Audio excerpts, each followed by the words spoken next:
ನಮಸ್ಕಾರ, ನೀವು ನೋಡ್ತಾ ಇರೋದು CJ Karnataka news. Charitable trust ಪ್ರಾರಂಭ ಆಗಿ ಸುಮಾರು 2022 ಸೆಪ್ಟೆಂಬರ್ 30 ಸೆಪ್ಟೆಂಬರ್ 2022ಕ್ಕೆ ಪೂಜ್ಯ ಶ್ರೀ ಸಿದ್ದೇಶ್ವರ ಸ್ವಾಮೀಜಿಯವರ ಅಮೃತ ಹಸ್ತ ಮತ್ತು ಅವರ ಸಾನ್ನಿಧ್ಯದಲ್ಲಿ ನಮ್ಮ ಕರ್ನಾಟಕದ ಆಂಧ್ರ ಮುಖ್ಯಮಂತ್ರಿ ಶ್ರೀ ಬಸವರಾಜ ಬೊಮ್ಮಾಯಿ ಅವರು ಮತ್ತು ಪ್ರಹ್ಲಾದ್ ಜೋಶಿ ಅವರು ಕೇಂದ್ರ ಸಚಿವರು ಇವರೆಲ್ಲರ ಸಮಕ್ಷಮ ಈ ಒಂದು ಆಸ್ಪತ್ರೆಯನ್ನು ಉದ್ಘಾಟನೆ ಮಾಡಿದ್ದಾರೆ. ಇವತ್ತು ವಿಜಯಪುರದಲ್ಲಿ ಕಡಿಮೆ ಒಂದು ದರದಲ್ಲಿ ಇವತ್ತು ವೈದ್ಯಕೀಯ ಚಿಕಿತ್ಸೆ ಕೊಡುವಂಥ ಒಂದು ಹೆಮ್ಮೆಯ ಸಂಸ್ಥೆ ನಮ್ಮ JSS ಆಸ್ಪತ್ರೆ. ಅದರ ಜೊತೆಗೆ ನಾವು ವಿಜಯಪುರದಲ್ಲಿ ಎಲ್ಲ ಜನರಿಗೆ ಅನುಕೂಲ ಆಗಲಂತೇಳಿ 24/7 ಔಷಧಿ ಅಂಗಡಿಯನ್ನು 20% ರಿಯಾಯಿತಿ 20%ವರೆಗೆ, ಅಂದರೆ ಕೆಲವೊಂದು 15 ಸಿಗ್ಬೋದು, ಕೆಲವೊಂದು 12 ಸಿಗ್ಬೋದು, ಕೆಲವೊಂದು 20 ಸಿಗ್ಬೋದು. 24 ಗಂಟೆನೂ ಸಹ ಇವತ್ತು ವೈದ್ಯಕೀಯ ಏನು ನಮ್ಮ ಟ್ಯಾಬ್ಲೆಟ್ಸ್ ಇರ್ಬೋದು, ಇಂಜೆಕ್ಷನ್ ಇರ್ಬೋದು ಸಿಗುವಂಥ ವ್ಯವಸ್ಥೆ ಶ್ರೀ ಸಿದ್ದೇಶ್ವರ ದೇವಸ್ಥಾನದ ಒಂದು ಪ್ರಾಂಗಣದಲ್ಲಿ ಕಟ್ಟಡದಲ್ಲಿ ನಾವು ಪ್ರಾರಂಭ ಮಾಡಿದ್ದೀವಿ. ಈಗ ಒಟ್ಟು ನಮ್ಮ ಏನು ಔಷಧಿ ಅಂಗಡಿಗಳು, ಶ್ರೀ ಸಿದ್ದೇಶ್ವರ ಔಷಧಿ ಅಂಗಡಿಗಳು 15 ಔಷಧಿ ಅಂಗಡಿಗಳು ಇವತ್ತು ಕಾರ್ಯನಿರತ ಮಾಡ್ತಾರೆ. ನಿನ್ನೆ ನಾವು ತಾಂಬಾದಲ್ಲಿ ಔಷಧಿ ಕೇಂದ್ರವನ್ನು ಪ್ರಾರಂಭ ಮಾಡಿದ್ದೀವಿ, ಚಡ್ಚಾಣದಲ್ಲಿ ಮಾಡಿದ್ದೀವಿ, ಅದೇ ರೀತಿ ಇದರಲ್ಲಿ ಮಾಡಿದ್ದೀವಿ, ಇಲ್ಕಲ್ದಲ್ಲಿ. ಇದಕ್ಕೆ 15 ಕಡೆ ನಮ್ಮ ಒಂದು ಜನರಿಗೆ ಕಡಿಮೆ ದರದಲ್ಲಿ ಮತ್ತು ಏನು ವಿಶ್ವಾಸಾರ್ಹವಾದಂಥ ಇವತ್ತು ಗುಳಿಗೆಗಳು, ಅದರಲ್ಲಿಯೂ ಸಹ ಸಾಕಷ್ಟು ಗೊಂದಲ ಇರ್ತದೆ. ಯಾವುವು ಅನೇಕ ಸಲ ಪೇಷಂಟ್ಗಳಿಗೆ ಒಳ್ಳೆಯ ಅಂದರೆ ಒರಿಜಿನಲ್ ಇದು ಸಿಗೋದಿಲ್ಲ. ಆ ಒಂದು ವ್ಯವಸ್ಥೆನ ನಮ್ಮ ಈ ಶ್ರೀ ಸಿದ್ದೇಶ್ವರ ಲೋಕ ಕಲ್ಯಾಣ ಚಾರಿಟೇಬಲ್ ಟ್ರಸ್ಟ್ನಿಂದ ಇವತ್ತು ಮಾಡ್ತಾಯಿದ್ದೀವಿ. ಇವತ್ತು ಕರೆದಂಥ ಆಸ್ಪತ್ರೆಯ ಏನು ಒಂದು ಕೆಲಸಗಳು, ಈಗ ನಾವು ಹೊಸದಾಗಿ ಮತ್ತೆ ಇಂತಿಂಥ ಸೌಲಭ್ಯಗಳನ್ನು ಈ ಭಾಗದ ಜನರಿಗೆ ಕೊಡ್ಬೇಕಂತ ಹೇಳಿ ಇವತ್ತು ನಾವು ಈ ಒಂದು ಪತ್ರಿಕಾಗೋಷ್ಠಿಯನ್ನು ಕರೆದಿದ್ವಿ. ಮೊದಲನೇದು ಅತ್ಯಾಧುನಿಕ NICU, ನವಜಾತ ಶಿಶುಗಳಿಗೆ ಜೀವದಾಯಕ ಸೇವೆ. ಇವತ್ತನೇ ನಾವು NICUನ ಪ್ರಾರಂಭ ಮಾಡಿದ್ದೀವಿ. ಇದೇನಾಗ್ತದೆ ಅಂದರೆ ಕೆಲವೊಂದು ಸಲ ಏನು ಮಕ್ಕಳು ಡೆಲಿವರಿ ಆದಮೇಲೆ ಅವರು ಎಷ್ಟು ತೂಕ ಇರಬೇಕು, ಎಷ್ಟು ಆರೋಗ್ಯಕರವಾಗಿ ಇರಬೇಕು, ಅಷ್ಟು ಒಮ್ಮೊಮ್ಮೆ ಇರುವುದಿಲ್ಲ. ಒಮ್ಮೊಮ್ಮೆ 500 ಗ್ರಾಮು 600 ಗ್ರಾಮು ಅಂದ್ರೆ ಮತ್ತೆ ಅಂಥದ್ರ ಸಲುವಾಗಿ ಸುಮಾರು ನಾವು ಇಲ್ಲಿ 7 NICU ಶಿಶುಗಳ ನವಜಾತ ಶಿಶುಗಳಿಗೆ ಜೀವ ಕೊಡುವಂಥ ಒಂದು ಅತ್ಯಂತ ಹೈಟೆಕ್ ಮತ್ತು ಏನು ಎಲ್ಲ ಒಳ್ಳೆಯ ಶ್ರೇಣಿಯ ಕಂಪನಿಗಳಿಂದ ಇದರ ಒಂದು ಏನು ಸಂಬಂಧಪಟ್ಟಂಥ ಚಿಕಿತ್ಸೆಗೆ ಅನುಕೂಲ ಆಗುವಂಥ ಎಲ್ಲ ಏನು ಅವು ಮಷಿನ್ಗಳದಾವ, ಅದನ್ನೆಲ್ಲನೂ ಈಗಾಗಲೇ ಪ್ರಾರಂಭ ಮಾಡಿದ್ವಿ. ಇವತ್ತನೇ ಅದನ್ನು ಉದ್ಘಾಟನೆ ಮಾಡಿದ್ವಿ. ಇದು 24 ತಾಸು ಮಕ್ಕಳಿಗೆ ಈಗ ಎಲ್ಲಿ ಹೊರಗಡೆ ಹೋಗಬೇಕಾಗಿಲ್ಲ, ಯಾಕಂದರೆ ಎಲ್ಲ ಸೌಲಭ್ಯ ವಿಜಯಪುರದಲ್ಲಿ ಸಿಗುವಂಥ ವ್ಯವಸ್ಥೆಯನ್ನು JSS ಆಸ್ಪತ್ರೆ ಮೂಲಕ ಮಾಡಿದ್ವಿ. ಹೊಸದಾಗಿ ಇವತ್ತು ದಂತ, ಡೆಂಟಲ್, ಮ್ಯಾಕ್ಸಿಲೋ ಫೇಶಿಯಲ್ ಹಾಗೂ ಹೆಡ್ ನ್ಯಾಕ್ ಶಸ್ತ್ರಚಿಕಿತ್ಸಾ ಕೇಂದ್ರ JSS ಆಸ್ಪತ್ರೆಯಲ್ಲಿ ಅತ್ಯಾಧುನಿಕ ದಂತ ಮತ್ತು ಮ್ಯಾಕ್ಸಿಲೋಫೇಶಿಯಲ್ ಶಸ್ತ್ರಚಿಕಿತ್ಸೆಯನ್ನು ಪ್ರಾರಂಭ ಮಾಡಿದ್ವಿ. ಇದು ಮೊದಲು ಇರಲಿಲ್ಲ, ಈಗ ಅದನ್ನು ಮಾಡಬೇಕಂತೇಳಿ ಅದಕ್ಕೆ ಸಂಬಂಧಪಟ್ಟ ವೈದ್ಯರು ಎಲ್ಲರೂ ಇವತ್ತು ಅವರು ಸಹ ಸಹಕಾರ ಕೊಡಲಿಕ್ಕೆ ತಯಾರಾಗಿದ್ದರಿಂದ ಇವತ್ತು ನಾವು ಅದನ್ನು ಇವತ್ತು ಕ್ರಿಟಿಕಲ್ ಕೇರ್ ಬೆಂಬಲದೊಂದಿಗೆ ರೋಗಿಗಳು ಮಹಾನಗರಗಳಿಗೆ ತೆರಳದೆ, ಅಂದ್ರೆ ಕ್ರಿಟಿಕಲ್ ಅಂದ್ರೆ ಇಲ್ಲೇ ಅವರಿಗೆ ಇವತ್ತು ಬೆಂಗಳೂರು ಹೋಗ್ರಿ, ಯಾರು ರೆಫರ್ ಮಾಡ್ತಾರೆ, ಹೈದರಾಬಾದ್ಗೆ ಹೋಗ್ರಿ, ಅದರ ಸೌಲಭ್ಯ ಇಲ್ಲೇ ಬಿಜಾಪುರದಲ್ಲಿ ಮಾಡುವಂಥ ಕೆಲಸ ಮಾಡಿದ್ವಿ. ಇನ್ನು ಮೂರನೇದು ಭಾಳ ಮಹತ್ವದ ಅಂದರೆ ನಮ್ಮ ಪ್ರಧಾನಮಂತ್ರಿ ಶ್ರೀ ನರೇಂದ್ರ ಮೋದಿಯವರು PM ರಾಹತ್ ಯೋಜನೆ ಅಂತೇಳಿ ಒಂದು ಉಚಿತ ಚಿಕಿತ್ಸೆಯನ್ನು ಮಾಡಿದ್ದಾರೆ. ನ್ಯಾಷನಲ್ ಹೈವೇದಲ್ಲಿ ಅಪಘಾತ ಆದ ತಕ್ಷಣ ಅವರಿಗೆ ವೈದ್ಯಕೀಯ ಒಂದು ಸೇವೆ ಸಿಗ್ಬೇಕಂತೇಳಿ ಇವತ್ತು ನಾವು ಪ್ರಧಾನಮಂತ್ರಿ ನರೇಂದ್ರ ಮೋದಿಯವರ ಯೋಜನೆ, ಕನಸಿನ ಯೋಜನೆ PM ರಾಹತ್ ಯೋಜನೆಯನ್ನು ಇಡೀ ಕರ್ನಾಟಕದಲ್ಲಿ ನಮ್ಮ ಅಪ್ರೂವ್ ಆಗಿದೆ. ನಾವು ಮೊದಲು ಪ್ರಾರಂಭ ಮಾಡಿದ್ದೀವಿ. ಈಗಾಗಲೇ ನ್ಯಾಷನಲ್ ಹೈವೇದಲ್ಲಿ ಅಪಘಾತಗೊಳಪಟ್ಟಂಥ ಅವರಿಗೆ ಇಬ್ಬರು ಅದರ ಒಂದು ಈ ಉಪಯೋಗನ ತಗೊಂಡ್ಕೊಂಡಿದ್ದಾರೆ. ನೇರವಾಗಿಯೇ ಪ್ರಧಾನಮಂತ್ರಿಗಳ ಈ ರಾಹತ್ ಯೋಜನೆ ಕೆಳಗೆ 1.5 ಲಕ್ಷ ರೂಪಾಯಿ ಪೇಮೆಂಟು ಸರ್ಕಾರದಿಂದ ಬರ್ತಾರೆ, ಕೇಂದ್ರ ಸರ್ಕಾರ. ಇದು ಬಹಳ ಅವಶ್ಯಕ. ಯಾಕಂದರೆ ರಾಷ್ಟ್ರೀಯ ಹೆದ್ದಾರಿ ಮೇಲೆ ಅಪಘಾತಗಳಾದಾಗ ಒಮ್ಮಿಂದೊಮ್ಮೆ ಚಿಕಿತ್ಸೆಗಳು ಸಿಗುವುದಿಲ್ಲ. ಅವಾಗ ನಮ್ಮಲ್ಲಿ ಸುಮಾರು 3-4 ಆಂಬ್ಯುಲೆನ್ಸ್ ಅದ ಮತ್ತು 108 ಇದೆ. ಆ ಎಲ್ಲದರ ಸೌಲಭ್ಯ ಪಡೆದು ಅವರು ಬಂದ ತಕ್ಷಣ 24 ತಾಸು 24 ಅವರ್ಸ್ನು ಆ ಒಂದು ಪೇಷಂಟ್ಗೆ ಒಮ್ಮೊಮ್ಮೆ ಭಾಳ ಬ್ಲಡ್ ಹೋಗ್ತಿರ್ತದೆ, ಭಾಳ ಒಂದು ತಕ್ಷಣ ಅವರಿಗೆ ಟ್ರೀಟ್ಮೆಂಟ್ ಬೇಕಾಗಿರ್ತದೆ. ಅದನ್ನು ಕೊಡುವಂಥ ವ್ಯವಸ್ಥೆ ಈ ರಾಷ್ಟ್ರೀಯ ಹೆದ್ದಾರಿ ಮೇಲೆ ಆಗುವಂಥ ಅಪಘಾತದ್ದು ಈಗ ಎಲ್ಲ ರಸ್ತೆಗಳು ಮಾಡ್ಯಾರ. ಮೊದಲು ರಾಷ್ಟ್ರೀಯ ಹೆದ್ದಾರಿ ಇತ್ತು. ಯಾವುದೇ ರಸ್ತೆಯಲ್ಲಿ ಅಪಘಾತ ಆದರೂ ಸಹ ತಕ್ಷಣ ವೈದ್ಯಕೀಯ ಸೌಲಭ್ಯ ಅದಕ್ಕೇನೂ ರೊಕ್ಕ ತಗೋದು ನಾವು ಯಾರ ಕಡೆಯಿಂದ, ಪೇಷಂಟ್ ಕಡೆಯಿಂದ. ನಮ್ಮ ಸರ್ಕಾರದಿಂದ ಸಿಗ್ತದೆ. ನಾವೇನಾದ ಅವ್ರು ಬರೀ ಅವರು ಇದು BPL ಕಾರ್ಡ್ ಕೊಡೋದು ಇಟ್ಟಾದರೆ ಅವ್ರಿಗೆ ತಕ್ಷಣ ಪ್ರಧಾನಮಂತ್ರಿಗಳ ಈ ಒಂದು ಸೌಲಭ್ಯ ಜನರಿಗೆ ಸಿಗುವಂಥ ಮೊದಲನೇ ಕರ್ನಾಟಕದ ಒಂದು ಆಸ್ಪತ್ರೆ ಅಂದರೆ JSS ಹಾಸ್ಪಿಟಲ್.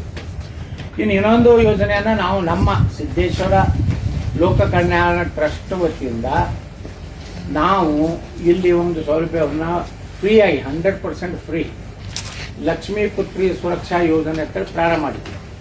ಯಾರಿಗೆ ಹೆಣ್ಣು ಮಗು ಆಗ್ತದೆ ಅವರಿಗೆ ಪೂರ್ತಿಯಾಗಿ ನಮ್ಮ ಅಗತ್ಯ ಔಷಧಿಗಳಿರ್ಬೋದು, ಯಾವುದೇ ಸಾಮಾನ್ಯ ಡೆಲಿವರಿ ಇರ್ಬೋದು ಅಥವಾ ಆಪರೇಷನ್ ಇರ್ಬೋದು, ಬ್ಲಡ್ ಗ್ರೂಪಿಂಗ್ ಮತ್ತು ಇತರ ಮೂಲ ಪರೀಕ್ಷೆಗಳು ಎಲ್ಲನೂ 100% ಹೆಣ್ಣು ಮಗಳು ಜನನ ಆದರೆ ಪೂರ್ತಿ ಎಲ್ಲ ಫ್ರೀಯಾಗಿ ಉಚಿತವಾಗಿ ಕೊಡುವಂಥ ಯೋಜನೆಯನ್ನು ಮಾಡಿದ್ವಿ. ಈಗಾಗಲೇ ಸುಮಾರು 13 ಜನ ಬರೀ ನೀವು ಕುಂಟ್ರಿ ಸರ್, ನೀವು ಮುಂದೆ ಶಿಶಿಯವ್ರು ಕುಂಟ್ರಿ ಇದನ್ನು ಮಾಡಿದ್ವಿ. ಈಗ 13 ಜನರು 13 ಹೆಣ್ಣು ಮಕ್ಕಳು ಡೆಲಿವರಿ, ಒಂದು ಗಂಡ 13 ಆಗಿದೆ. ಅದು 14 ಅಂದರೆ 14 ಹೆಣ್ಣು ಮಕ್ಕಳ ಗರ್ಭಿಣಿಯರ ಒಂದು ಡೆಲಿವರಿ ಆಗಿದೆ. ಅದರಲ್ಲಿ 13 ತಾಯಂದರಿಗೆ ಹೆಣ್ಣು ಮಗು ಆಗಿದೆ. ಆ 13ನೂ ಸಹ 100% ಫ್ರೀಯಾಗಿ ಈ ಯೋಜನೆ ಕೆಳಗೆ ನಾವು ಲಕ್ಷ್ಮೀ ಪುತ್ರಿ ಸುರಕ್ಷಾ ಯೋಜನೆ ಕೆಳಗೆ ಫ್ರೀಯಾಗಿ ಸೇವೆಯನ್ನು ಕೊಡುವಂಥ ಒಂದು ಕೆಲಸ. ಯಾಕಂದರೆ ಅಯೋಧ್ಯ ರಾಮ ಮಂದಿರದ ಉದ್ಘಾಟನೆ ಸಮಾರಂಭದಲ್ಲಿಯೂ ಸಹ ನಾವು ಅವಾಗ ಬರುವಂಥ ಎಲ್ಲ ಹೆಣ್ಮಕ್ಳಿಗೆ ಫ್ರೀಯಾಗಿಯೇ ಅವತ್ತು ಇದು ಮಾಡಿದ್ದೀವಿ. ಅವತ್ತು ಎಷ್ಟೈತಿ 64 ಒಂದು ಡೆಲಿವರಿ ಆದವು. ಅದನ್ನು ಫ್ರೀಯಾಗಿ ಮಾಡಿದ್ದೀವಿ. ಮತ್ತು ಗಂಡು ಹುಟ್ಟಿದ್ರೆ ರಾಮತ್ ಹೆಸರಿಟ್ಟು, ಹೆಣ್ಣು ಹುಟ್ಟಿದ್ರೆ ಸೀತಾ ಅಂತ ಹೆಸರಿಟ್ಟು ತೊಕ್ಲಾಗ ಇಲ್ಲಿ ಹಾಕಿ ಕಳ್ಸ. ಇದೊಂದು ಯೋಜನೆ. ಇನ್ನು IVF ಸೇವೆಗಳು ಸರ್ಕಾರದ ಮೂಲಕ ಏನು ಬಿರ್ಲಾ ಬೇಬಿ ಸೆಂಟರ್ ಜೊತೆಗೆ ಒಂದು ಒಪ್ಪಂದ ಮಾಡ್ಕೊಂಡಿದ್ವಿ. JSS ಆಸ್ಪತ್ರೆ ಅತ್ಯಾಧುನಿಕ IVF ಮತ್ತು ಸಂತಾನೋತ್ಪತ್ತಿ ಚಿಕಿತ್ಸಾ ಸೇವೆಗಳು. ಯಾರಿಗೆ ಮಕ್ಕಳಾಗಿರೋದಿಲ್ಲ, ಏನು ಸಮಸ್ಯೆ ಪ್ರಾಬ್ಲಮ್ ಇತ್ತಂದ್ರೆ ಇವತ್ತು ನಾವು ಮತ್ತು ಬಿರ್ಲಾ ಬೇಬಿ ಸೆಂಟರ್ ಅವ್ರ ಜೊತೆ ಒಂದು ಒಪ್ಪಂದ ಮಾಡಿಕೊಂಡು ಅವರಿಗೆ ದಂಪತಿಗಳಿಗೆ ಸುಲಭವಾಗಿ ಮತ್ತು ಕಡಿಮೆ ವೆಚ್ಚದಲ್ಲಿ ವಿಶೇಷ ಚಿಕಿತ್ಸೆ ಪಡೆಯುವಂಥ ಅವಕಾಶವನ್ನು JSS ಆಸ್ಪತ್ರೆಯಲ್ಲಿ ಮಾಡಿದ್ವಿ. ಅದರ ನಂತರ ಕ್ರಿಟಿಕಲ್ ಕೇರ್ ಸೇತುವೆ ಶೀಘ್ರದಲ್ಲೇ ಆರಂಭವಾಗಲಿರುವ HDU ಘಟಕವು ICU ನಂತರದ ರೋಗಿಗಳಿಗಾಗಿ ನಿರಂತರ ನಿಗಾ ಮತ್ತು ವಿಶೇಷ ಚಿಕಿತ್ಸೆಯನ್ನು ಒದಗಿಸುತ್ತದೆ. ಇದು ಆಸ್ಪತ್ರೆ ಕ್ರಿಟಿಕಲ್ ಕೇರ್ ವ್ಯವಸ್ಥೆ ಮತ್ತಷ್ಟು ಬಲಪಡಿಸುತ್ತದೆ. ಅಂದರೆ ಒಮ್ಮೊಮ್ಮೆ ಭಾಳ ಸೀರಿಯಸ್ ಇದ್ದಾಗಲೂ ಎಲ್ಲ ಕ್ರಿಟಿಕಲ್ ಕೇರ್ ಒಂದು ಸೇತುವೆಯನ್ನು ಈ ಒಂದು ಯೋಜನೆ ಕೆಳಗೆ ಮಾಡ್ತಾಯಿದ್ರು. ಅದೇ ರೀತಿ ಲ್ಯಾಪ್ರೋಸ್ಕೋಪಿಕ್ ಶಸ್ತ್ರಚಿಕಿತ್ಸಾ ಕೇಂದ್ರ ಹೊಸದಾಗಿ ಆರಂಭ ಆಗ್ತಿರುವ ಲ್ಯಾಪ್ರೋಸ್ಕೋಪಿಕ್ ಈಗೆಲ್ಲ ಭಾಳ ಹೊಸ ಟೆಕ್ನಾಲಜಿ ಬಂದಿದೆ. ಭಾಳ ಪೂರ್ತಿ ಆಪ್ರೇಷನ್ ಮಾಡ್ಬೇಕಾದ್ರೆ ಎಲ್ಲ ಇಡೀ ಶರೀರದಲ್ಲಿ ಇದು ಮಾಡಿಲ್ಲ, ಒಂದು ಇದರಿಂದನೂ ಸಹ ಇವತ್ತು ಅಲ್ಲಿಂದ ಸಹ ನೋಡ್ತೀವಿ ನಾವು. ಅಂದರೆ ಆ ರೀತಿಯ ಒಂದು ವ್ಯವಸ್ಥೆಯನ್ನು ನಾವು ವಿಜಯಪುರದಲ್ಲಿ ಈ ಲ್ಯಾಪ್ರೋಸ್ಕೋಪಿಕ್ ಶಸ್ತ್ರಚಿಕಿತ್ಸೆ ಆಪರೇಷನ್ ಮಾಡುವಂಥ ಒಂದು ಕೇಂದ್ರವನ್ನಾಗಿ ಸೆಂಟರ್ ಮಾಡ್ಕೊಂಡಿದ್ದೀವಿ. ಮತ್ತು ಎಲ್ಲರಿಗೂ ಏನು ಕೈಗುಟ್ಟುವ ಔಷಧಿಗಳು ಈಗ ನಾವು 20% ಡಿಸ್ಕೌಂಟ್ ಕೊಡ್ತಾ ಇದ್ದೀವಿ. ಮತ್ತು ಎಲ್ಲ ಸುಮಾರು ವಿಜಯಪುರ ನಗರದಲ್ಲಿ 8 ಕಡೆ ನಮ್ಮ ಔಷಧಿ ಮಳಿಗೆಗಳನ್ನು ಮಾಡ್ತೀವಿ. ಮುಂಜಾನೆ 6ರಿಂದ ರಾತ್ರಿ 11ರವರೆಗೆ ಕೆಲವೊಂದು ಇದಾವೆ. ಕೆಲವೊಂದು ಶಾಖೆಗಳು 24x7 ಇದ್ದಾವೆ.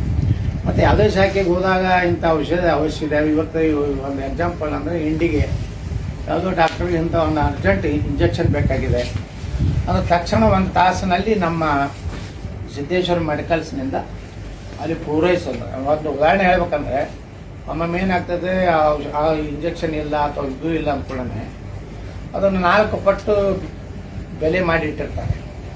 ಅವಾಗ ಅವರು ಎನ್ಕ್ವೈರಿ ಸಿದ್ದೇಶ್ವರ ಮೆಡಿಕಲ್ಸ್ನಲ್ಲಿ ಅದೊಂದು 24x7 ಇರ್ತದೆ. ಅಲ್ಲಿ ಮಾಡಿದಾಗ ಉದಾಹರಣೆಗೆ ಒಂದು 35,000 ರೂಪಾಯಿ ಹೇಳಿರ್ತಾರೆ ಆ ಆಸ್ಪತ್ರೆಯಲ್ಲಿ. ಆದರೆ ಆ್ಯಕ್ಚುಲಿ ಅದ್ರ ರೇಟು 10-12,000 ರೂಪಾಯಿ ಇರ್ತದೆ. ಅವಾಗ ನಾವು ಏನು ಮಾಡ್ತೀವಿ, ಅವರು ಅಂಥ ಪೇಷಂಟ್ದು ಫೋನ್ ಮಾಡ್ತಾರೆ, ಇಂಡಿ ಇರ್ಬೋದು, ಸಿದ್ಗಿ ಇರ್ಬೋದು, ಇಲ್ಕಲ್ ಇರ್ಬೋದು, ಎಲ್ಲೆಲ್ಲಿ ನಮ್ಮ ಶಾಖೆಗಳದಾವು ಅಲ್ಲಿಂದ ಮೆಸೇಜ್ ಪಾಸ್ ಆಗ್ತಂದ್ರೆ ತಕ್ಷಣ ಇಲ್ಲಿಂದ 1 ಗಂಟೆ 1-1.5 ಗಂಟೆ ಒಳಗೆ ಆ ಒಂದು ಇಂಜೆಕ್ಷನ್ ಕೊಟ್ಟು ಕಳಿಸುವಂಥ ವ್ಯವಸ್ಥೆನ ಸಿದ್ದೇಶ್ವರ ಮೆಡಿಕಲ್ ಸ್ಟೋರ್ಸ್ ಈ ಇದರದಿಂದ ಮೆಡಿಕಲ್ದಿಂದ ನಾವು ಮಾಡ್ತೀವಿ. ಈ ರೀತಿ JSS ಆಸ್ಪತ್ರೆ ಉತ್ತರ ಕರ್ನಾಟಕ ಆರೋಗ್ಯ ಕೇಂದ್ರವಾಗಿ ಅದರಲ್ಲಿ ಪ್ರಮುಖ ಅತ್ಯಾಧುನಿಕ ತಂತ್ರಜ್ಞಾನ, ಪರಿಣಿತ ವೈದ್ಯಕೀಯ ಸೇವೆ ಹಾಗೂ ಮಾನವೀಯತೆ ಹೊಂದಿದ ಚಿಕಿತ್ಸೆ ಮೂಲಕ ಈ ಸಂಸ್ಥೆ ಆರೋಗ್ಯ ಸೇವೆಯಲ್ಲಿ ಹೊಸ ಮಾನದಂಡ. ಮಾನವೀಯತೆ ಅಂದ್ರೇನು, ಬಂದ ಕೂಡಲೇ ಮಗಲೇ ರೊಕ್ಕ ತುಂಬ್ರಿ ಅದನ್ನು ತುಂಬ್ರಿ ಅಂತ ಅನ್ನೋದಕ್ಕಿಂತ ಸರ್ಕಾರದ ಯೋಜನೆಗಳು ಇರ್ತಾವೆ, ಅದು ಸಂಬಂಧಪಟ್ಟಂಥ ಡಾಕ್ಯುಮೆಂಟ್ಸ್ ಕೊಟ್ಟರೆ ಸಾಕು. ಅದೇನು ಭಾಳ ಆದ್ರೆ ಆಧಾರ್ ಕಾರ್ಡು ಮತ್ತೇನು ಇದು ಆಧಾರ್ ಕಾರ್ಡು ಅದೇ ಇಂಪಾರ್ಟೆಂಟ್. ಮತ್ತು ಈಗಾಗಲೇ ನಾವು ಇದನ್ನು ಮಾಡ್ತಾ ಇದ್ದೀವಲ್ಲ ಡಯಾಲಿಸಿಸ್ ಸಹಿತ ನಾವು ಈಗ ಯಾರು BPL ಕಾರ್ಡ್ನವ್ರು ಅದಾರ ಫ್ರೀಯಾಗಿ ಮಾಡ್ತೀವಿ. ನಮಗೆ ಸರ್ಕಾರದಿಂದ ಸುಮಾರು 1100 ರೂಪಾಯಿ ನಮಗೆ ಸರ್ಕಾರ ಕೊಡ್ತೀವಿ. ನಾವು ಕೊಡುವಂಥ ಸೌಲಭ್ಯ ಡಯಾಲಿಸಿಸ್ನಲ್ಲಿ ಒಳ್ಳೆ ಅದಕ್ಕೆ ಇದ್ರ ನೀರು ಬೇಕು, ಆರೋ ನೀರು ಅದು ಆಗಲಿ, ಮತ್ತು ಎಲ್ಲ ಸಂಬಂಧಪಟ್ಟಂಥ ಅದಕ್ಕೆ ಔಷಧಿಗಳಿರ್ಬೋದು. ಒಂದು 500-600 ರೂಪಾಯಿ ಔಷಧಿಗಳು ಟ್ಯಾಕ್ಸ್ ಇರ್ಬೋದು. ಅದನ್ನು 750 ರೂಪಾಯಿ ಯಾರು BPL ಕಾರ್ಡ್ ಇಲ್ಲ ಅವ್ರಿಗೆ 750 ರೂಪಾಯಿ ಮಾಡಿದ್ದೀವಿ. ಮತ್ತು BPL ಕಾರ್ಡ್ ಇಲ್ಲಾರ್ದವ್ರು ಏನಾಗ್ತದೆ, ಕೆಲವೊಂದು ಖಾಸಗಿ ಆಸ್ಪತ್ರೆಯಲ್ಲಿ 2,500-3,000 ರೂಪಾಯಿ ತೊಗೊಳ್ತಾರೆ. ಒಬ್ಬೊಬ್ರಿಗೆ ಡಯಾಲಿಸಿಸ್ಸು 1 ದಿವಸ ಬಿಟ್ಟು 1 ದಿವಸ ಇರ್ತದೆ. ಕೆಲವೊಂದು ಮಂದಿಗೆ ದಿವಸನೂ ಇರ್ತದೆ, ಕೆಲವೊಂದು ಮಂದಿಗೆ 1 ವಾರಕ್ಕೆ ಕೊಡ್ತಾರೆ. ಅದು ಹಂಗೆ ಅವರು ಟ್ರೀಟ್ಮೆಂಟ್ ಇರ್ತದೆ. ಅದ್ರ ಪ್ರಕಾರ ಮಾಡಿದ್ರೆ ಕೆಲವೊಂದು ಮಂದಿ ಮುಂಬೈ, ಹೈದರಾಬಾದ್ ಅಂತಲ್ಲಿ ಅವ್ರು ಸಹಿತ ಇಲ್ಲಿ ಮನ್ಯಾಗ ಬಿಜಾಪುರ್ನಾಗ ಮನೆ ಮಾಡಿ, ಯಾಕಂದ್ರೆ 1 ದಿವಸ ಬಿಟ್ಟು ಇದ್ರೂ 3,000 ರೂಪಾಯಿ ಹಿಡಿದ್ರು ನಮ್ಗೆ 15 ಡಯಾಲಿಸಿಸ್ ಬೇಕಾಗ್ತದೆ. 15 ಇಂಟು 3,000 ಹಿಡಿದ್ರು ಅದನ್ನ 45,000 ರೂಪಾಯಿ ಆಗ್ತದೆ. ಆದರೆ ಕೆಲವೊಂದು ಜನ ಇಲ್ಲೇ ಮನೆ ಮಾಡಿದ್ರು ನಮ್ಮ ಡಯಾಲಿಸಿಸ್ ಸೆಂಟರ್ನಲ್ಲಿ ಅದರ ಸಂಪೂರ್ಣ ಉಪಯೋಗವನ್ನು ಸಿದ್ದೇಶ್ವರ ಗುಡಿ ಹತ್ತಿರ ಒಂದು ಡಯಾಲಿಸಿಸ್ ಸೆಂಟರ್ ಇದೆ, ಈಶ್ವರಗೌಡ ರಾಮಗೌಡ ಪಾಡ್ಲಿ ಅಂತ ಹೇಳಿ. ಈ JSS ಹಾಸ್ಪಿಟ್ಲ್ನಲ್ಲಿ ಸುಮಾರು 5 ಅದಾವ. ಅದನ್ನು ICICI ಬ್ಯಾಂಕ್ನವರು, ಕೆಲವೊಂದು ನ್ಯಾಷನಲೈಸ್ ಬ್ಯಾಂಕ್ನವರು ಡೊನೇಟ್ ಮಾಡಿದ್ದಾರೆ, ಆಂಬ್ಯುಲೆನ್ಸ್ ಡೊನೇಟ್ ಮಾಡಿದ್ದಾರೆ. ಈ ರೀತಿ ಶ್ರೀ ಸಿದ್ದೇಶ್ವರ ಲೋಕ ಕಲ್ಯಾಣ ಟ್ರಸ್ಟು ಸಾರ್ವಜನಿಕರಿಗೆ ಒಳ್ಳೆಯ ಬೆಲೆಗೆ ಏನು ಕೈಗೊಟ್ಟುವಂಥ ಔಷಧಿ ಆಗಲಿ ಚಿಕಿತ್ಸೆ ಆಗಲಿ ಕೊಡುವಂಥ ವ್ಯವಸ್ಥೆಯನ್ನು ಮಾಡಿದ್ದೀವಿ. ಭವಿಷ್ಯದಲ್ಲಿ ನಮ್ಮದು ಉದ್ದೇಶ ಏನಿದೆ ಅಂದರೆ ನಾವು ಸಹ ಒಂದು ವೈದ್ಯಕೀಯ ಕಾಲೇಜ್, ಮೆಡಿಕಲ್ ಕಾಲೇಜನ್ನು ವಿಜಯಪುರದಲ್ಲಿ ಇದೇ ಸ್ಥಳದಲ್ಲಿ ಸ್ವಂತ ನಮ್ಮ ಟ್ರಸ್ಟ್ ವತಿಯಿಂದ, ಯಾವುದೇ MO ಇಲ್ಲ, PPA ಇಲ್ಲ, ಸುಡುಗಾಡಿ ಇಲ್ಲ. PPA ಇದ್ದವ್ರು ಮಾಡ್ಕೊಳ್ಳಿ, ಯಾಕಂದ್ರೆ ಅದೊಂದು ರಾಜಕೀಕರಣಗೊಳಿಸೋದು ದುರ್ದೈವ ಅಂದ್ರೆ ಮಾಡೋದೂ ಇಲ್ಲ. ನೋಡಿರಿ, ಮೊನ್ನೆ ಬಾಗಲಕೋಟೆ ಸರ್ಕಾರಿ ವೈದ್ಯಕೀಯ ಕಾಲೇಜ್ ಅಂದರು ನಾಳೆ ಚುನಾವಣೆ ಘೋಷಣೆ ಆಗ್ತೈತಿ, ಇವತ್ತು ಬಂದು ಭೂಮಿ ಪೂಜೆ ಮಾಡ್ತಾರೆ. ಮೊನ್ನೆ ಬಜೆಟ್ನಲ್ಲಿ ಬಿಜಾಪುರದ್ದು ಇದನ್ನು ತಯಾರು ಮಾಡಲಿಕ್ಕೆ, DP ತಯಾರು ಮಾಡ್ಲಿಕ್ಕೆ ಅದನ್ನೊಂದು ಅದಕ್ಕೆ ಪರಿಗಣಿಸಿದ್ದೀವಿ ಅಂತೇಳಿ ಉತ್ತರ ಕೊಡ್ತಾರೆ. ಅಂದರೆ ಉದ್ದೇಶಪೂರ್ವಕವಾಗಿ BPA ಮಾಡಲ್ ನಮ್ಮದು ಉದ್ದೇಶ ಇರಲಿಲ್ಲ. ಅದು ನಮ್ಗೆ ಲಾಭ ಇಲ್ಲ. ಯಾಕೆ ಲಾಭ ಇಲ್ಲ ಅಂದ್ರೆ ಸರ್ಕಾರ ಕಂಟ್ರೋಲ್ ಇರೋದ್ರಿಂದ ಎಲ್ಲ ಅವ್ರು ಹೇಳ್ದಂಗೆ ಕೇಳ್ಕೊತ ಹೋಗ್ಬೇಕಾಗ್ತದೆ. ಈಗ ನಮ್ಮದೇ ಮೆಡಿಕಲ್ ಕಾಲೇಜು ನಮ್ಮದೇ ಯೂನಿವರ್ಸಿಟಿ ಮಾಡ್ಕೊಂಡು ಬಿಟ್ಟಿವಂದ್ರೆ ಸ್ವಾಯತ್ತತೆ ಇರ್ತದೆ. ನಾಳೆ ನಾವು ಬಡವ ಮಕ್ಕಳಿಗೆ ಎಷ್ಟೋ ಮೆರಿಟ್ ಇರ್ತಾರೆ ಮಕ್ಕಳು, ಅವರು MBBS MD ಆಗುವಂಥ ಅರ್ಹತೆ ಇರ್ತದೆ. ಆದ್ರೆ ಅದು ಮಾಡೋದಾಗಲಾರ್ದಕ್ಕೆ ಆಯುರ್ವೇದ ಮಾಡ್ಕೋತಾರೆ, ಕೆಲವೊಮ್ಮೆ ಇಂಜಿನಿಯರಿಂಗ್ ಹೋಗ್ತಾರೆ. ಕಾರಣ ಏನಂದ್ರೆ 1 ಕೋಟಿ 2 ಕೋಟಿ 3 ಕೋಟಿ ಬಡವರಿಗೆ ಆಗಲಾರಂಥ ಕೆಲಸ. ಅದಕ್ಕೆ ನಾವು ಬರೀ ಇದೊಂದು ಕಮರ್ಷಿಯಲೈಸ್ ಮಾಡ್ಲಿಕ್ಕಿಲ್ಲ. ನಮ್ಮ ಏನು ಮೆಡಿಕಲ್ ಕಾಲೇಜ್ ಸಿಕ್ಕ ತಕ್ಷಣ ನಮಗೇನು ಅಲಾಟ್ಮೆಂಟ್ ಸೀಟ್ ಆಗ್ತಾವೆ, ನಮ್ಮ ಜಿಲ್ಲೆಯಲ್ಲಿರೋರು ಯಾವುದೇ ಹಿಂದೂ ಸಮಾಜದ ಯಾವುದೇ ವಿದ್ಯಾರ್ಥಿ ಭಾಳ ಒಳ್ಳೆ ಮಾರ್ಕಸ್ ತೊಗೊಂಡು ಮೆರಿಟ್ ಇದ್ದಾಗ 100% ಫ್ರೀ ಸೀಟನ್ನು ಕೊಡುವಂಥ ವ್ಯವಸ್ಥೆಯನ್ನು ನಮ್ಮ ಶ್ರೀ ಸಿದ್ದೇಶ್ವರ ಲೋಕ ಕಲ್ಯಾಣ ಚಾರಿಟೇಬಲ್ ಟ್ರಸ್ಟ್ದಿಂದ ಮಾಡ್ತಾ ಇದ್ದೀವಿ. ಈ ಸಂಸ್ಥೆ ಏನೈತಲ್ಲ, ಯಾವುದೇ ಒಂದು ಕುಟುಂಬಕ್ಕಾಗಲಿ ಯಾವುದೇ ಒಂದು ಪಾರ್ಟ್ನರ್ಶಿಪ್ ದಂಧ ಅಲ್ಲ. ಇದು 100% ಚಾರಿಟೇಬಲ್, ಜನರ ಸೇವೆಗಾಗಿ ಮತ್ತು ಜನರಿಗೆ ಒಳ್ಳೆಯ ಸೇವೆ ಕೊಡೋದನ್ನು ಉದ್ದೇಶ ಬಿಟ್ಟರೆ ಅದಕ್ಕೆ ನಮಗೆ ಈಗಾಗಲೇ ನೋಡ್ರಿ, ನಾವು ಯಾವ್ದು ಪ್ರಯತ್ನ ಮಾಡಲಾರ್ದೇ ಡಯಾಲಿಸಿಸ್ ಸರ್ಕಾರನೇ ನಮಗೆ ಇದು ಕೊಟ್ಟರೆ, ಏನೋ ಅನುಮತಿ ಕೊಟ್ಟರೆ. ಅಲ್ಲಿಂದ ನಾವು ಇನ್ನು ಮುಂದಿನ ದಿವಸಗಳಲ್ಲಿ ಒಮ್ಮೆ ಏನಾಗ್ತದೆ, ಅರ್ಜೆಂಟು ಪೇಷಂಟನ್ನು ಮುಂಬೈ ಶಿಫ್ಟ್ ಮಾಡಬೇಕು, ಬೆಂಗಳೂರು ಶಿಫ್ಟ್ ಮಾಡಬೇಕು, ಹೈದರಾಬಾದ್ ಮಾಡಬೇಕು ಅಂತ ಒಮ್ಮೆ ಡಾಕ್ಟ್ರ್ ಸಲಹೆ ಕೊಡ್ತಾರೆ. ಅದಕ್ಕೆ ನಮ್ಮ CEO ಅವರು, ನಮ್ಮ ನಾಯಕರು, ಅವರು ಸಾಕಷ್ಟು ದೊಡ್ಡ ದೊಡ್ಡ ಹಾಸ್ಪಿಟಲ್ನಲ್ಲಿ ಇದರಲ್ಲಿ ಸೇವೆ ಮಾಡಿದಂಥ ಹೋದಾರ. ಅವರು ಈಗಾಗಲೇ ಏರ್ ಆಂಬ್ಯುಲೆನ್ಸ್ ಸರ್ವಿಸ್ ತಕ್ಷಣ ಇಲ್ಲಿ ಪೇಷಂಟನ್ನು ಬೇರೆ ಕಡೆ ಶಿಫ್ಟ್ ಮಾಡ್ಬೇಕಂತಂದ್ರೆ ನಮ್ಮ JSS ಆಸ್ಪತ್ರೆಯಿಂದ ಆ ಏರ್ ಆಂಬ್ಯುಲೆನ್ಸ್ ಸರ್ವಿಸನ್ನು ಕೊಡ್ಬೇಕಂತೇಳಿ. ಯಾಕಂದ್ರೆ ಅರ್ಜೆಂಟ್ ಹೇಳ್ಬಿಡ್ತಾರೆ, ನೀವು 2 ತಾಸಿನಾಗ ಶಿಫ್ಟ್ ಮಾಡಬೇಕು, 3-6 ತಾಸು 12 ತಾಸು ಏನೋ ಟೈಮಿಂಗ್ ಕೊಡ್ತಾರೆ. ಅವಾಗ ಅವರಿಗೆ ಆ ಸೌಲಭ್ಯವನ್ನು ಕೊಡ್ಬೇಕಂತೇಳಿ ಏನು ಒಂದು ವ್ಯವಸ್ಥೆಯನ್ನು JSS ಹಾಸ್ಪಿಟಲ್ ಪ್ರಾರಂಭ ಮಾಡಲಾಗ್ತದೆ. ಅಲ್ಲಿಂದ ಈ ಸೆಂಟ್ರಲ್ ಹಾರ್ಟ್ ಸೆಂಟ್ರನ್ನು ಮಾಡ್ಲಾಕತ್ತೀವಿ. ಅಂದರೆ ಕೆತ್ತಲ ಬಂದರೆ ಅದನ್ನು ಏನು ಕೆಲವೊಂದು ಇವ್ರ ಜೊತೆಗೆ ನಾವು MOU ಮಾಡಿಕೊಂಡು ನಮ್ಮಲ್ಲೇ ಇವೇನು ಇದು ಹಾಕ್ತಾರಲ್ಲ ಸ್ಟಂಟು ಅಂತ ಎಲ್ಲ ವ್ಯವಸ್ಥೆಯನ್ನು ಮಾಡುವಂಥದ್ದು ನಾವು ಇದು ಈ ಒಂದು ಯೋಜನೆ ಇದೆ. ಮೆಡಿಕಲ್ ಕಾಲೇಜ್ ಏನಿದೆ 2028ಕ್ಕೆ ನಮ್ಮ ಮೊದಲ ಬ್ಯಾಚ್ ಪ್ರಾರಂಭ ಮಾಡ್ಬೇಕಂತೇಳಿ ನಾವು ನಿರ್ಣಯ ಮಾಡಿದ್ದೀವಿ. ಈಗಾಗಲೇ ನಮ್ಮ ಚಾರ್ಟರ್ಡ್ ಅಕೌಂಟೆಂಟ್ ಅವರು ಮತ್ತು ನಮ್ಮ ಆರ್ಕಿಟೆಕ್ಟ್ ಅವರು ಮತ್ತು ನಮ್ಮ CEO ಅವರು ಮತ್ತು PS ಪಾಟೀಲ್ರು, ನಾವು ಅವ್ರಿಗೆ ಕನ್ಸಲ್ಟೆಂಟ್ನು ನಮ್ಮ SR ಪಾಲ್ಟ್ರಿ ಅನ್ನೋದಾರ ಬೀಳ್ಗಿ ಅವರು ಮೆಡಿಕಲ್ ಅವರ ಕನ್ಸಲ್ಟೆಂಟ್ ಅವ್ರಿಗೆ ಕೊಟ್ಟಿದ್ದೀವಿ. ಈ ವರ್ಷ ನಾವು ಮೆಡಿಕಲ್ ಕಾಲೇಜ್ ಬಿಲ್ಡಿಂಗ್ ಸ್ಟಾರ್ಟ್ ಮಾಡ್ತಾ ಇದ್ದೀವಿ. ಈಗಾಗಲೇ ನರ್ಸಿಂಗ್ ಕಾಲೇಜ್ ನಮ್ಮದಿದೆ, ಅದನ್ನು ನರ್ಸಿಂಗ್ ಕಾಲೇಜ್ ಭೂಮಿ ಈಗ ಇದರ ಪಕ್ಕದಲ್ಲೇ ಸ್ಟಾರ್ಟ್ ಆಗ್ತಾ ಇದೆ. ಸುಮಾರು 620 ಬೆಡ್ಡೆಡ್ ಹಾಸ್ಪಿಟಲ್ ಮಾಡಿದ್ರು. ಒಂದು ಮೆಡಿಕಲ್ ಕಾಲೇಜಿಗೆ ಇರುವಂಥ ಕೆಲವೊಂದು ಕಂಡೀಷನ್ಸ್ ಇದ್ದಾವೆ. 620 ಬೆಡ್ಡೆಡ್ ಹಾಸ್ಪಿಟಲ್ ಮಾಡಿದ್ರು. ಸುಮಾರು 250 ಸೀಟಿಗೆ ಬೇಕಾದಂಥ ಕ್ಲಾಸ್ ರೂಮ್ಗಳು, ಲ್ಯಾಬ್ಗಳು ಮತ್ತು ಅವರಿಗೆ ಹಾಸ್ಟೆಲ್ಗಳು, ಲೇಡೀಸ್ ಹಾಸ್ಟೆಲ್ ಬೇರೆ, ಡಾಕ್ಟರ್ಸ್ಗಳಿಗೆ ಅವರಿಗೆ ಫ್ಲ್ಯಾಟ್ಗಳು, ನಮ್ಮ ನರ್ಸ್ಗಳಿಗೆ, ಅಂದರೆ ಸುಮಾರು ಇದು 500 ಕೋಟಿ ರೂಪಾಯಿ ಅಂತೂ ವೆಚ್ಚ ಇದೆ. ಅದಕ್ಕೆ ನಾವು ಇನ್ನೂ ಮೆಡಿಕಲ್ ಕಾಲೇಜ್ ಮಾಡಲಿಕ್ಕೆ ಏನು ಅರ್ಹತೆ ಇದೆ, ಆ ಅರ್ಹತೆಗೆ ನಮಗೆ ಡಾಕ್ಟರ್ LH ಬಿದ್ದರೆ ಒಂದು ಸಹಿತ ತಮ್ಮ 200 ಬೆಡ್ಡೆಡ್ ಹಾಸ್ಪಿಟಲ್ನ ನಮ್ಮ JSS ಹಾಸ್ಪಿಟಲ್ಗೆ ಒಂದು ರೀತಿ ಜಂಟಿ ಒಪ್ಪಂದ ಮಾಡಿಕೊಂಡು ಮೊದಲ ವರ್ಷನೇ ನಾವು ಈ ಹಾಸ್ಪಿಟಲ್ ಪ್ರಾರಂಭ ಮಾಡಲಿಕ್ಕೆ ನಾವೆಲ್ಲ ವ್ಯವಸ್ಥೆ ಮಾಡ್ಕೊಂಡಿದ್ದೀವಿ. ಈ ರೀತಿ ಈ ಶ್ರೀ ಸಿದ್ದೇಶ್ವರ ಲೋಕ ಕಲ್ಯಾಣ ಚಾರಿಟೇಬಲ್ ಟ್ರಸ್ಟು ಕೇವಲ ಆರೋಗ್ಯಕ್ಕೆ ಸಂಬಂಧಪಟ್ಟಂಥ ಚಾರಿಟೇಬಲ್ ಟ್ರಸ್ಟ್. ಸಿದ್ದೇಶ್ವರ ಸಂಸ್ಥೆ ಅನ್ನೋದೇ ಸಾಮಾಜಿಕ, ಶೈಕ್ಷಣಿಕ, ಅಲ್ಲಿ ನಾವು ರೆಸಿಡೆನ್ಷಿಯಲ್ ಸ್ಕೂಲ್ ಇವೆ, ಗೋಶಾಲೆ ಇದೆ, ಅಲ್ಲಿ ಏನದ ಧಾರ್ಮಿಕ ಕೆಲಸ ಮಾಡುವಂಥ ಸಂಸ್ಥೆ. ಅಲ್ಲಿ ಅನ್ನದಾಸೋಹ ಮಾಡ್ಲಕತ್ತೀವಿ. ದಿವಸ ಬಡವರಿಗೆ ಯಾರು ದೇವಸ್ಥಾನಕ್ಕೆ ಬರ್ತಾರೆ, ಹೊರಗಿನ ಭಕ್ತರು ಬರ್ತಾರೆ, ಸುಮಾರು 500ಕ್ಕಿಂತ ಹೆಚ್ಚು ಜನ. ಮತ್ತು ಆಶ್ಚರ್ಯ ಅಂದರೆ ಇವನು ಕೆಲವೊಂದು ಜನ ಬಿಜಾಪುರ್ನಾಗಿರುವಂಥ ಕೆಲವೊಂದು ಮಧ್ಯಮ ವರ್ಗದಲ್ಲಿಯೂ ಸಹ ತಂದೆ ತಾಯಿಗಳು ನೋಡ್ಕೊಳ್ಳೋಂತಹ ಪರಿಸ್ಥಿತಿ ಕೆಲವು ಮಂದಿ ಅದ. ಪಾಪ ಅವ್ರು ಮಧ್ಯಾಹ್ನ ಊಟವೇ ನಮ್ಮ ಸಿದ್ದೇಶ್ವರ ದೇವಸ್ಥಾನದಾಗ ಇವತ್ತು ಮಾಡ್ತಾಯಿದ್ದಾರೆ. ಸುಮಾರು 150-200 ಜನ ಅಂದ್ರೆ ಪಾಪ ಏನೋ ಮನೆಯಲ್ಲಿ ತೊಂದರೆ ಇರುತ್ತೆ ಅಂದರೆ ಒಂದು ಕಡೆ ಅನ್ನದಾಸೋಹ ಮಾಡಕತ್ತಿದ್ದೀವಿ.